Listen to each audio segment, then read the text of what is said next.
네, 오늘 설교의 제목은 검은 것을 아름답다 하심입니다. 오늘은 특별히 우리가 구원의 과정 중에 있는 칭의라는 부분에 대해서 배워볼 겁니다. 여러분, 칭의가 뭔지 아세요? 들어본 적 있습니까? 지난주에 우리 뭐 배웠어요? 유효한 부르심, 소명에 대해서 배웠죠. 이것은 구원의 시작 단계라고 얘기를 했습니다. 근데 오늘 배울 단계는 뭐냐? 이 소명, 하나님의 부르심을 받게 되고 나면 우리 안에 실질적으로 일어나는 한 가지 일에 대해서 얘기하고 있는 거예요. 그게 뭐냐면 칭의입니다. 짜잔, 넘어가라, 넘어가라, 넘어가라, 넘어가라. 네, 칭의. 칭의는 뭐냐면 의롭다고 칭한다 라는 겁니다. 다시 말해, 죄를 지은 죄인을 의인이라고 여겨주는 것을 칭의라고 얘기하는 거죠. 여러분이 구원을 받게 되면, 하나님의 부르심에 응답하게 되면 어떤 작동이 여러분에게 일어난다? 칭의라는 이것이 여러분의 마음속에, 존재 속에 일어나는 겁니다. 죄인으로 살던 여러분의 존재가 의인으로 여김받는 존재로 바뀌는 것이죠. 야, 넘어가라. 네. 이건 다른 말로 하자면 검은 것을 아름답다고 하나님께서 말씀하심이라고 할 수 있습니다. 여러분, 혹시 이 그림 어떤 그림인지 아시겠어요? 이 칭의를 전사님이 한 주 동안 묵상하다 보니까 이 그림이 좀 생각났습니다. 이 그림은 어떤 그림이냐면, 간음한 여인이 사람들에게 잡혀와서 돌팔매질을 당하기 전에 예수님께 재판받는 그림입니다. 간음한 여인을 잡아와서 사람들이 말합니다. 이 사람은 다른 사람과 간음하던 현장에서 잡혀온 사람입니다. 우리 법에 따르면 이 사람을 돌로 쳐 죽이는 법이 있는데, 예수님, 당신이라면 어떻게 하겠습니까? 예수님이 이 상황을 모두 듣고 심지어 이 간음한 여인을 쳐다보지도 않으면서 땅에 무언가를 그리시며 말씀하시죠. 너희 중에 죄 없는 자가 돌로 치라. 사람들은 모두 떠나갑니다. 그리고 간음한 여인에게 아무도 남지 않았을 때 예수님께서 말씀하시죠. 나도 너를 정죄하지 않으니 가라 라고 말입니다. 여러분, 이 과정이 우리에게 일어나는 칭의의 모습을 실질적으로 보여주는 그림이라고 할 수 있습니다. 먼저 검은 것에 대해서 얘기를 해보겠습니다. 여러분, 우리는 존재적으로 죄인입니다. 대부분의 사람들이 칭의라는 것, 혹은 내 죄가 용서받았다는 걸 지식적으로는 많이 들어서 아는데요, 이것이 은혜가 되지 않습니다. 여러분, 마음속에 곰곰이 한번 생각해 보세요. 여러분은 하나님이 죄인인데 의인이라고 여러분들을 여겨주십니다. 별다른 감흥이 없죠. 왜 감흥이 없는지를 잘 생각해 보면 이유는 딱 한 가지입니다. 나의 검은 것을 보지 못하기 때문입니다. 전사님도 그랬어요. 내가 왜 죄인이지? 로마서 3장 23절, 오늘 우리가 읽은 말씀에서는 이렇게 말하고 있습니다. 모든 사람이 죄를 범하였음에 하나님의 영광에 이르지 못하더니. 여러분, 우리 마음속에는 죄의 모습이 남아 있습니다. 그 죄의 결핍의 결과가 행동들로 나타납니다. 여러분, 결핍이 있으면 행동으로 나타나는데 그거 아세요? 전사님이 초등학교 2학년 때 이제 부모님이 이혼을 하셨어요. 이혼을 하셨는데, 이혼을 하시고 나서 제 머릿속에 계속해서 남아있는 게 뭐냐면 어머니의 결핍. 그게 보통 때에는 드러나지 않아요. 그 결핍이 드러나지 않는데 어떨 때 드러나느냐? 이것 때문에 혹시 이런가? 라는 상황들이 나타나면 그 결핍이 행동으로 드러났습니다. 전사님 지금 보면 굉장히 사랑 많이 받고 자란 것 같은 느낌이잖아요. 저는 초등학교 2학년 때 굉장히 애정 결핍에 시달리는 사람이었습니다. 학교 선생님이 공책을 나눠주는데 그냥 박스에 공책이 모자라서 제 앞에서 끊겼어요. 근데 제가 뭐라고 생각했냐면, 내가 엄마가 없어서 나한테 공책을 주지 않는 건가? 라는 식으로 내 마음속에 그 결핍으로 비롯된 무언가가 계속 올라오기 시작했습니다. 여러분, 이처럼요, 우리 마음속에는 죄로 인해 결핍이 생기고 난 다음부터 이것들이 계속 여러 모양들로 드러납니다. 여러분들 생각해 보세요.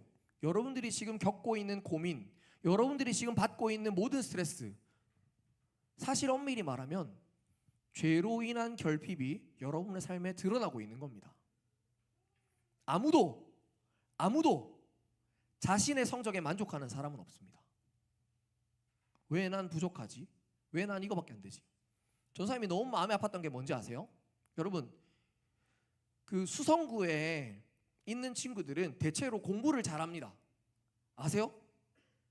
옆에 있는 친구들한테 이렇게 얘기해주세요. 네 공부 좀 한디? 근데 여러분, 한번 제가 물어볼게요. 여러분 가슴에 손을 얹고 나 공부할 만큼 해 라고 자랑스럽게 얘기할 수 있는 친구 있습니까? 없죠. 수성구에는 굉장히 이상한 현상이 있습니다. 뭐냐? 수성구에 특별히 중학교 애들한테 나타나는 현상인데, 자기가 전국 평균으로 치면 굉장히 공부를 잘하는 수준인데도 내신 경쟁에서 밀리다 보니까 나는 공부를 못하는 거 아니야? 나는 실업계 갈 수준인가? 라고 생각합니다. 여러분, 이 모든 것들이 어디서부터 비롯됐냐면 비교. 왜 비교합니까? 내 안에 결핍이 있기 때문이죠. 나는 못 가졌는데, 나는 없는데, 저 사람은 더 있는데. 이런 죄의 양상들이 우리 삶에 끊임없이 나타납니다. 아까 간음한 여인이라고 했잖아요. 간음한 여인이 왜 간음을 했을까요, 여러분? 원래 남편으로부터 사랑을 못 받기 때문 아니겠습니까? 여러분, 그 대부분의 간음하는 사람들의 얘기를 들어보면요, 그렇게 얘기를 합니다. 원래 있던 남편이 나를 사랑하지 않았어요. 원래 있던 아내가 나를 사랑하지 않았어요. 그건 어디로부터 비롯됩니까? 결핍으로부터 비롯됩니다. 우리가 검은 이유는 우리 안에 죄가 있기 때문이고 결핍투성이이기 때문입니다. 그러나 여기서 끝이 아니죠. 하나님은 우리에게 말씀하십니다. 무엇을요? 아름답다고 말씀하십니다. 칭의는 무엇이냐? 너는 검지만 내가 볼 때 아름다운 존재야 라고 믿어주는 것입니다. 여러분, 많은 죄 가운데 있는 검은 사람들이 있는데 그 검은 사람들이 왜 아름다운 존재로 거듭나지 못하는지 아십니까? 그건 바로 자신을 아름답다고 해주는 사람들이 없기 때문입니다. 제가 그냥 실례를 한번 들어볼게요. 여러분 좀 있으면 수련회 가잖아요. 그 수련회 갔다 오면 대부분 은혜가 충만해져요. 그래서 어떻게 생각하냐? 나는 원래 검은 사람이었는데 이제 아름답게 살고 싶어 라고 결단합니다. 그 집에 와서 이제 아름답게 은혜로 살아가려고 하죠. 근데 아름답게 은혜로 살아가려고 할 때 여러분들을 믿어주지 않는 악의 무리들이 등장합니다. 아, 저 며칠 안 갈 거야. 저 뭐 안 하던 행동을 하고 그래. 그 악의 무리들의 검은 공격에 휘말리면요, 여러분들은 아름답게 살기를 포기합니다. 왜냐? 여러분들이 아름답게 살아가는 것을 믿어주는 사람들이 드물기 때문입니다. 그러나 오늘 하나님은 칭의로 여러분에게 말씀하십니다. 무엇을요? 너는 검은 존재이지만 아름답게 살아갈 수 있는 존재라고 말입니다. 뭐라고요? 너는 죄인이지만 죄의 결핍에 매여서 살아갈 존재가 아니라 의인으로 새로운 존재로 살아갈 수 있는 존재라는 걸 여러분에게 설명해 주는 것입니다. 여러분, 단순히 칭의라는 이것은요, 여러분들에게 이제 죄 없음 땅땅 끝이 아니라 여러분들에게 새로운 삶의 기회를 열어주는 것입니다. 너 믿어줄게. 너 새로운 의인으로 살아갈 수 있도록 믿을게. 세상의 모든 사람들이 너를 검다라고 얘기하지만 나는 널 아름답다라고 얘기할게. 하나님이 여러분에게 선포해 주시는 것입니다. 로마서 3장 24절에 보면요, 이렇게 나와 있습니다. 그리스도 예수 안에 있는 속량으로 말미암아 하나님의 은혜로 값없이 의롭다 하심을 얻은 자가 되었느니라.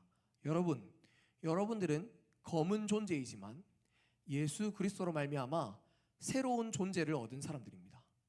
검은 것에 매여서 살아갈 수 있는 존재가 아니라, 살아가기만 하는 존재가 아니라 아름답게 살아갈 수 있는 존재라는 것입니다. 그러니 여러분, 부디 기억하십시오. 여러분의 삶에 또 다른 검은 그림자들이 올 수 있습니다. 내 삶에 여전히 검은 것들이 넘쳐날 수 있습니다. 그러나 검은 것들에 집중하는 것이 아니라 나에게 아름답다 얘기해 주시는 하나님께 집중하는 것이 우리에게 필요합니다. 칭의는 죄인에게만 해당되는 것입니다. 나는 여전히 죄투성이지만 나는 아무리 내 주관으로 판단해 보아도 죄투성인 것 같지만 하나님은, 나보다 더 뛰어나신 하나님은 나를 의롭게 여겨주신다. 그것을 믿으며 매일매일을 살아가는 것, 그것을 믿으며 새로운 삶으로 나아가는 것, 그것을 믿으며 의인으로 살아가길 다짐하는 것, 그것이 여러분의 삶이 되어야 할 줄 믿습니다. 우리 지금 말씀을 맺겠습니다. 여러분, 우리의 죄인됨, 우리의 의인됨, 검으나 아름답다를 끊임없이 깨달을 수 있는 시간들이 어디냐? 수련의 시간이라고 저는 생각합니다. 제가 주중에 얘기를 좀 나눠봤어요. 우리 고등부 친구들이랑 만나서 신방을 하는데 요즘 세대가 겪고 있는 요즘 세대가 겪고 있는 힘듦이랄까? 아픔이랄까? 그게 뭐냐면 모두가 다 도파민에 절여져 있습니다.